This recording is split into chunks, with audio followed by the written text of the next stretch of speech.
Hey guys, welcome back to Tracie's Place and welcome to an episode of Cooking with Tracie. You guys have been wanting me to get back in the kitchen and do some cakes, so here we are. Today we're making the best red velvet cake you have ever tasted. If it is not, let me know down in the comments after you make this cake, but you shouldn't have any problems. You should have everything just about in your cabinet. If not, just watch the video. Make a note of the ingredients you need, go on to the grocery store, come on back and make this cake. It's easy. For those of you all who may be intimidated about baking from scratch, I understand, but this cake is super easy and it is, like I said, the best red velvet cake you are gonna have. All right, so come on back, watch the video and let's get into it.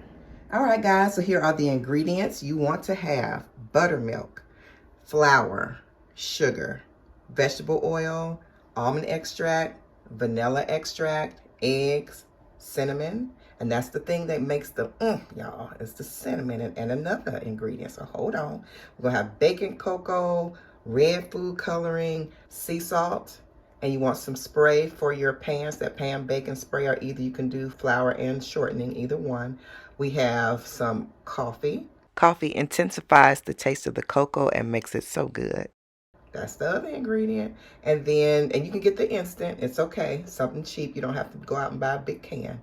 You're going to have baking powder, baking soda, and vinegar. Also, you do not have to use pure extract. It's great if you have it. Not everyone can afford the pure vanilla extract. Sometimes they are very costly, and not everybody bakes that often to, buy that.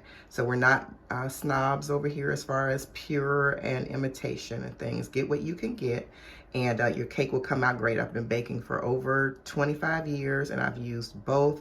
And I've won contests. I've made wedding cakes with imitation and pure, and so let's keep it down in the comments about that. And let's just make this good old cake. All right, let's get started. You want to go ahead and prepare your pans. Just spray them or put the shortening and flour method. If you do that, you can do that with your pans and go ahead and put them to the side.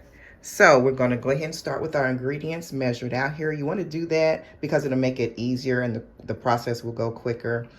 Also, I wanted to tell you all about the coffee. You do not have to go out and buy anything expensive. Just one of these little packages of instant will work just fine.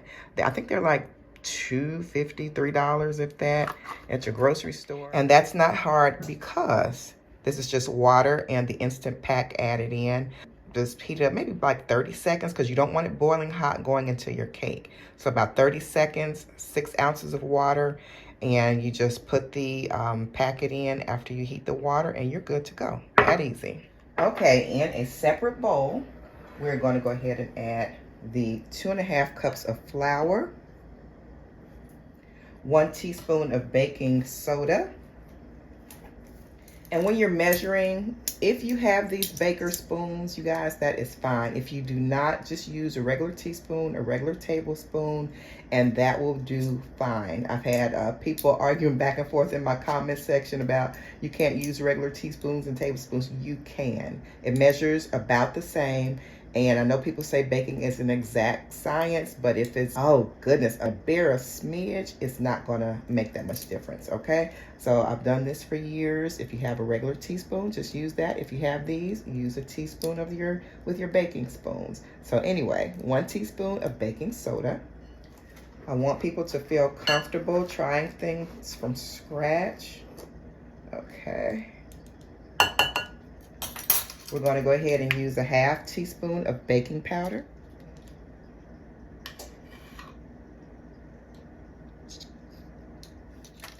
We're going to add our sea salt next. If you have regular table salt, that is okay. We're going to go ahead and add our salt now, and that's 1 teaspoon. We're going to add our unsweetened cocoa in next.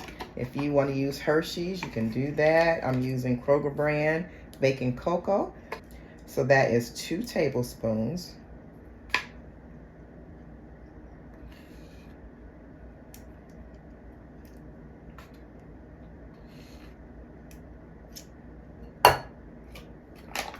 Oh, that cocoa powder smells good. And also for a kicker in taste, and it's not going to be anything that's going to taste like cinnamon. It's just going to be a, oh, that's good. And it's going to be this cinnamon and this coffee. So we're going to add, I'm going to have to unscrew this. You're going to add 1/4 a teaspoon. And if you don't want to add a lot, you can do 1/8 of a teaspoon. But we're doing 1/4 teaspoon of cinnamon, okay? And we're going to go ahead and whisk those dry ingredients together.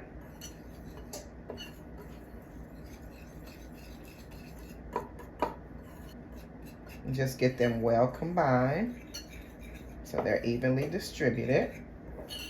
And there we go. And on to our other ingredients that we're going to combine together. They're mostly our wet ingredients except the sugar. But we're going to go ahead and add 1 1/4 cup of vegetable oil. Some people use canola oil, but most people use vegetable oil. We're going to add 1 3/4 cup of sugar. And you can let down your beater and go ahead and start whisking that together. And we're going to, let's see, let me switch hands. Make sure you put it on low. And just add that in there. I'm going to beat that together for about 2 minutes. You can turn it up a little higher. And let that go for 2 to 3 minutes. Okay, I turned it up a little higher. And while that is beating, you can go ahead and add your eggs into a separate bowl. It is best to crack them into a separate little dish. That way you'll know if the egg is bad or not before you put it right into your bowl.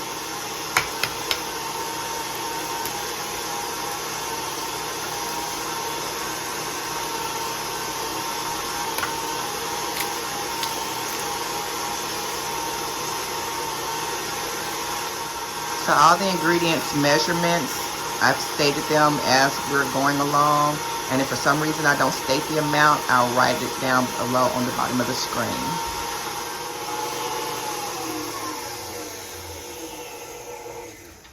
Okay, we're going to go ahead and add our eggs. I'm going to beat after the first egg. Just a few seconds. And then I'm going to add the second egg.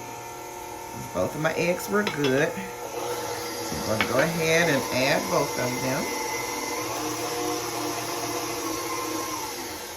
So now we're going to add our vanilla, and I'm using pure vanilla extract this time. Madagascar vanilla beans it has in it. So we're going to add 1½ teaspoons of that.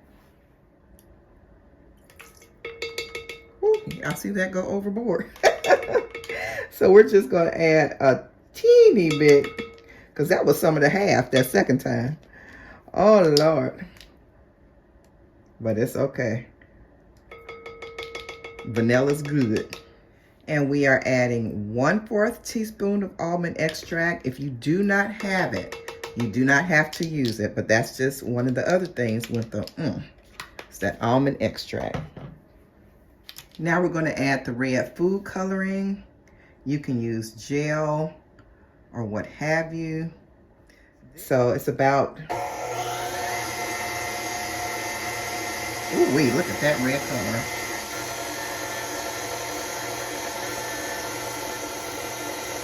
And this is just the Betty Crocker brand. You can use whatever brand you want, but this is the Betty Crocker brand. I love the McCormick's also, but this is what they had in the grocery store. And as you see, the color is beautiful. So just mix that up just a little bit. If you want a little bit more red coloring, you can add that. I'm gonna go for a little bit of a deeper red. So that was like 2 ounces.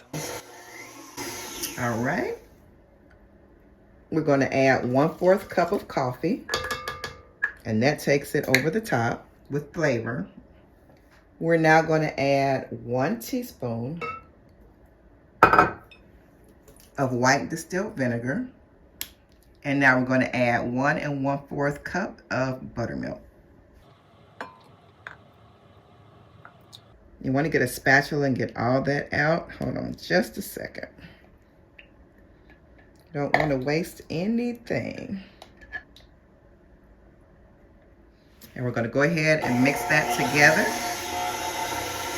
Don't turn it on super fast.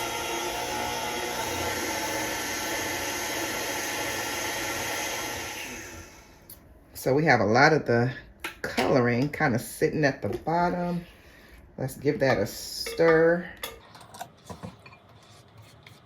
You could use the beater attachments, but I'm going to keep the whisk on. But I just wanted to get all that color up from around the bottom of the bowl.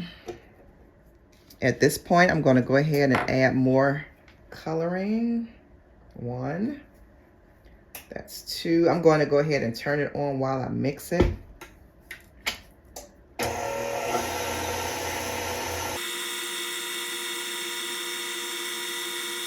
And some people use a whole bottle of their food coloring depending on the size. Most of them are like 2 ounces. Because I could not get my 2-ounce McCormick bottle. But the Betty Crocker is fine. I've used Betty Crocker before. And I think that red is beautiful. So now we're going to add our dry ingredients to the bowl. And as you see, I have them on low.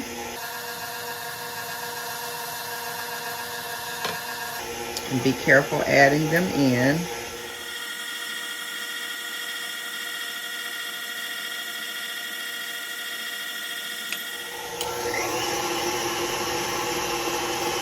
And you want to mix till combined, but you want to go ahead and scrape down the bowl. If you want to change attachments, you can, or you can just scrape down the bowl. I'm going to go ahead and change my attachment, but you're welcome to keep using the whisk. Either one is fine. Some people only have 1 attachment. Oops, sorry about all that mess. And y'all, that was all as far as the ingredients. Very simple, very easy. Just a couple of more ingredients than the regular. And of course, this is not going to be a regular cake. This is going to be the best red velvet cake. So just a little hints of flavor from the almond extract, a little bit of cinnamon, and the coffee. Y'all, it's going to be a flavor explosion in your mouth. Everybody's going to know this is not your regular, everyday red velvet. It's going to be it's classic red velvet kicked up a notch. Amazing.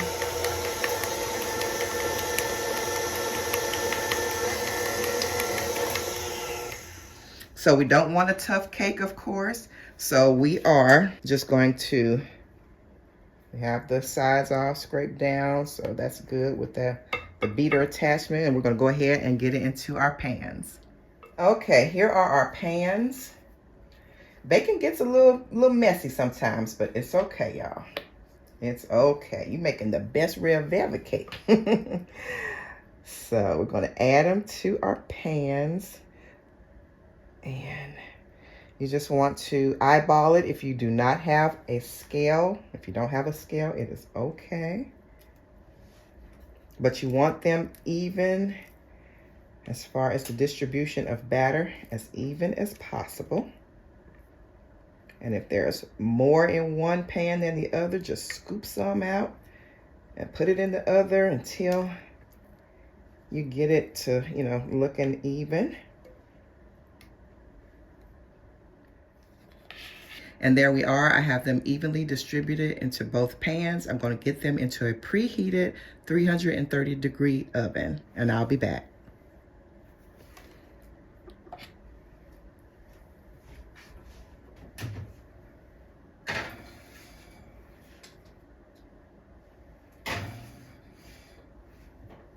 All right, while the cakes are baking, go ahead and start on your cream cheese icing. Go ahead and look right up at the top of the screen to the right. That's my cream cheese, my easy, the best cream cheese frosting, y'all. So go ahead, click on that, make your icing, and come on back to this video. Go ahead and look up and get the recipe right now. And by the magic of TV, it is ready. So creamy and good.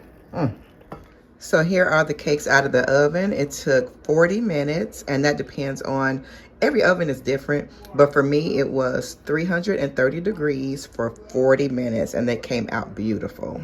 You can poke them with a toothpick to see if they come out clean. That's when you know they'll be ready. So you want to let the cakes cool for about 7 to 10 minutes and then flip them out. And here are the cakes. They're both flipped out, both of the layers. Look at that red color. They are gorgeous. And we're going to let them cool for about a good hour and a half or so. Get them good and cool. And then we're going to be ready to ice the layers. I'll be back.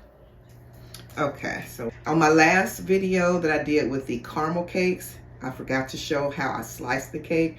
I kind of thought you would know, or most people would know, but I got that question a lot, so I want to make sure to cover it in this video. So you just take a serrated knife. Serrated knives are best when dealing with cutting things off of a cake or shaping cakes or whatever. Because if you use a blunt knife, butter knife or whatever, it's going to take some chunks off most likely. But when you can saw back and forth with the serrated knife, then it just goes right through and does what it's supposed to do. So the way I do it is, we're cutting it across the middle now, right? We're gonna make 4 layers because I have 2 layers that are baked, and we're making 4 layers. We're splitting those 2 layers, making 4 layers. So I turn it on its side and I go right in the middle and I start slicing down evenly, and you turn it. Turn it as you go, and just try to cut down, not halfway, but you see how far my knife is going down? Just kind of cut it like that, and then we're going to keep turning it, making sure it's even throughout the layers. And it might be off a little bit, that's okay. That's okay. This side might be just a tad bit bigger than that side, and vice versa.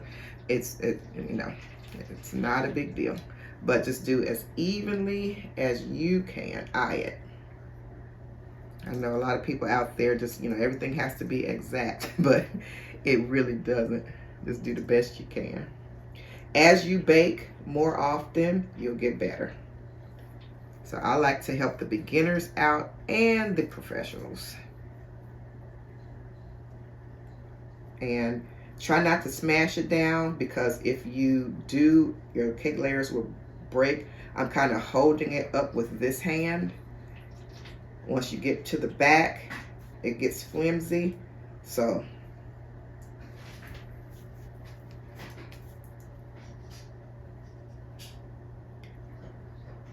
okay, so I'm at the back now where I'm meeting, where I've already cut around. So now you just kind of go deeper on your cuts, and you're going to feel it break through. All right, there we go. And there you have it. So see, mine's is a little uneven, but it's okay. This is a little higher. This one is a little bit more narrow, but it's okay. Just do as best as you can, like I said. Now we're going to do the next layer.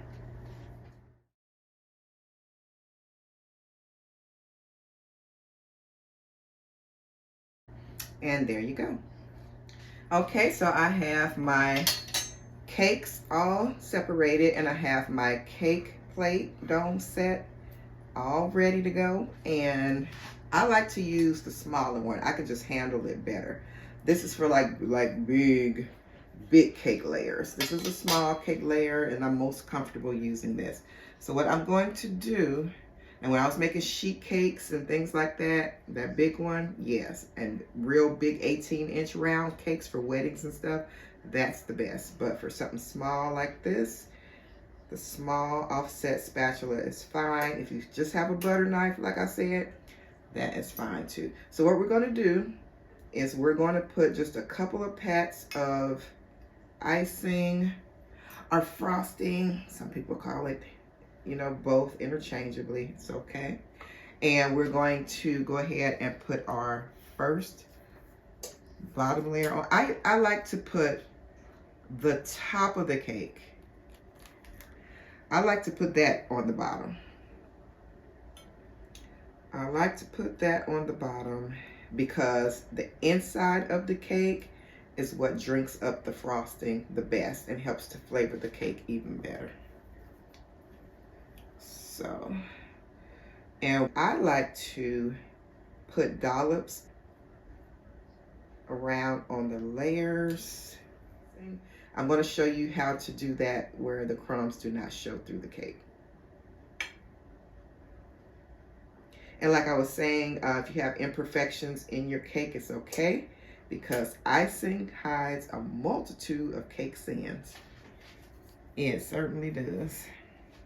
So we're just going to put a thin layer. Some people like a lot of icing, some people don't. I love for the icing to show pretty good because a thick layer of icing just looks pretty in a layered cake.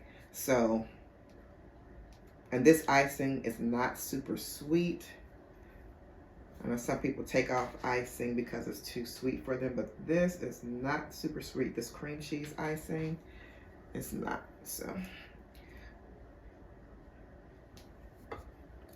put it as thick or thin as you like.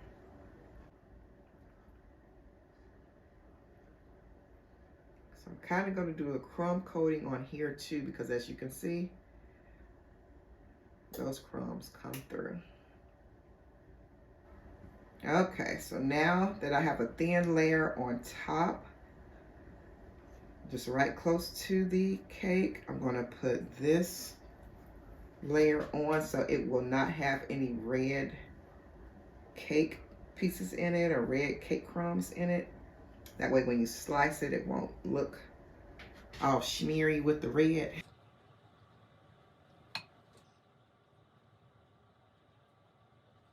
And see, I put that crumb coating right on top, and now I put this layer of icing on, and you cannot see red crumbs through here. So that's the way you want it, so that when you cut the cake, you'll see distinct white layers in the cake. So we're going to go ahead and top this layer. We're going to put this inside layer face down though, because this inside is going to be facing this icing to help flavor the inside of this cake. So I don't know if you've ever heard that from any other cake bakers, but that's how I got taught, and I got taught at a professional baking school.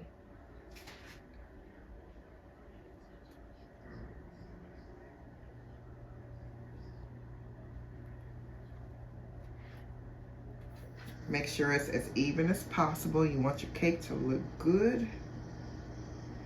And if for some reason it's not even, just lift it up a little bit and just kind of scooch it over and it'll move some. Okay, now since this is not the inside of the cake, it's not going to be bad as far as crumbs go. So you want to press a little bit and spread. Press. So just press and scoop, press and scoop, but don't press all the way through and spread, because that'll get those crumbs going. And some people know these things already, but a lot of people comment that they like that I take my time and explain things, because a lot of people are beginners and some things they don't know, and I like to explain everything. Okay, time for the next one. Okay, here goes that other layer, and we're putting the top side down once again, the inside of the cake layer facing up. So we want to go ahead and get your icing dolloped around on here to make that crumb coating.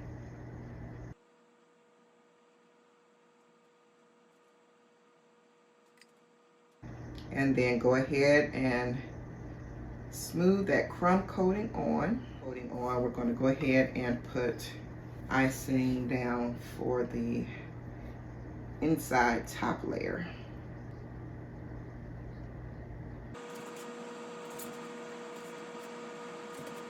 Okay, and this is the last layer going on, and we are going to, it had a little hump in it, remember that first one? And so I just turn it around to the side that's lower where it's highest on the one layer. And okay, and then I kind of smush it down in the middle. And there we go. And some people slip pieces of wax paper or parchment paper around the bottom. I'm not going to do that. If I spill any crumbs or any crumb gets on the plate after I do my crumb coating, I'm just going to dab the crumbs up with a damp napkin. Okay, so now we are ready for our crumb coat for our entire outside of the cake. And this is when you do want to push tight to the cake, and we're just getting icing, a thin layer of icing all around the cake, and it'll be on top. And then you can place your cake in the refrigerator or the freezer and do it that way. Some people don't bother about doing that. They just do the crumb coating and then do, you know, the icing layer. But it's, if you can and if you have room, go ahead and put it in your freezer or your refrigerator for about, in your freezer, I'd say 20 minutes. In your refrigerator, I'd say 35 minutes. That way your crumbs will be less likely to come through at all.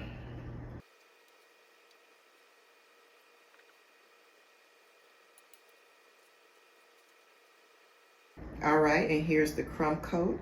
So you can let it sit for a little while to just kind of harden up a little bit, or put it in the refrigerator or put it in your freezer, whichever is most convenient for you. And in a few minutes, we're going to go ahead and get started on our outer layer. So now it's time to decorate the cake. I'm going to go ahead and put the icing in my bag and start icing. So I'm going to go ahead and put the icing in my piping bag, and you want to shake that down.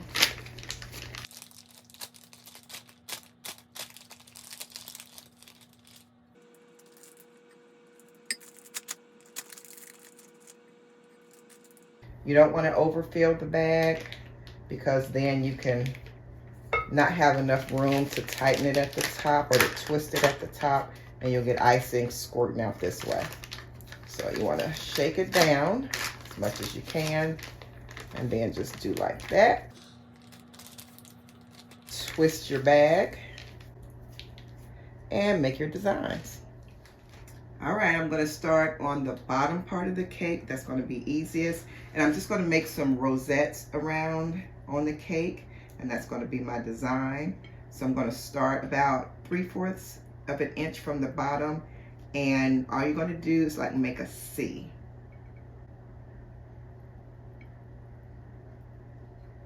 And that's a rosette, like a C.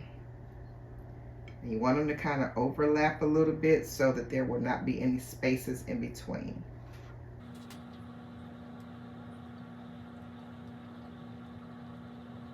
And also, you guys, you don't want to touch too much on the bag down towards the bottom, because your hand being warm can melt the icing.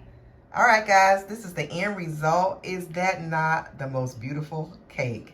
Those rosettes came out so nice, just beautiful. Love it, love it, love it. So I am going to go ahead and slice down into this cake and let you see what it looks like on the inside.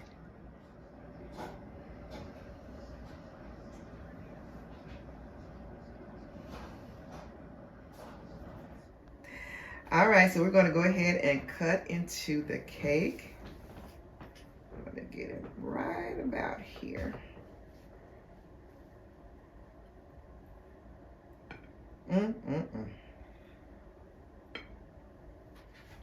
And I want to make a clean pass with the knife, so I'm going to wipe it off. I'm going to cut, hoping that I'm cutting right in the middle.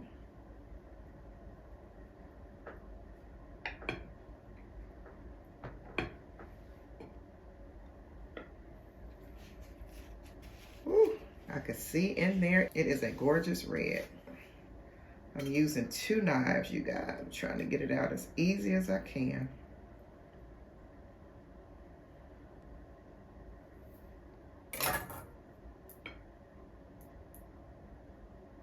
Ooh, and it is pretty.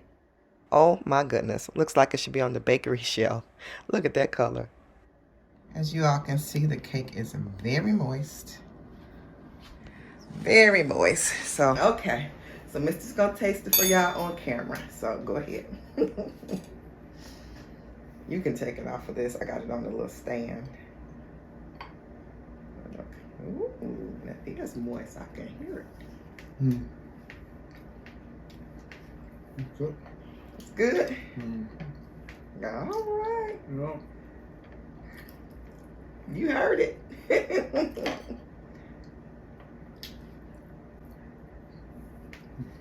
Mm.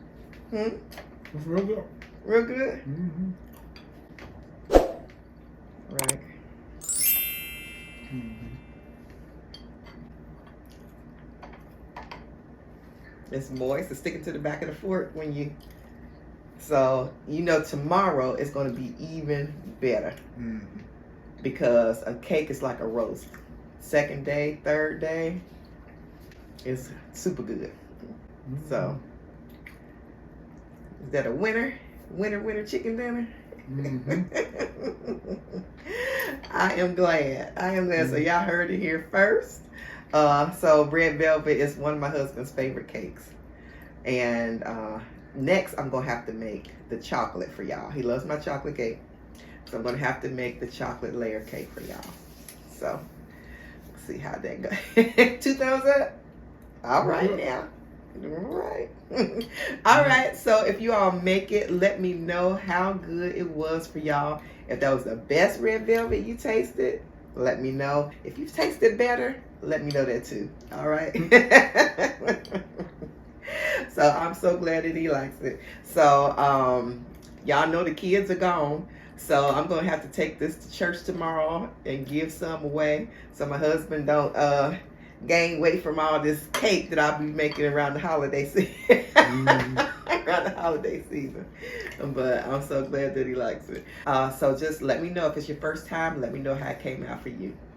All right, guys. I will see you next time right back here on Tracie's Place. And if you want another cake recipe, some of my most popular cakes are right here. This pound cake, and then also right here, the caramel cake. So click on one of those, and I'll see you next time.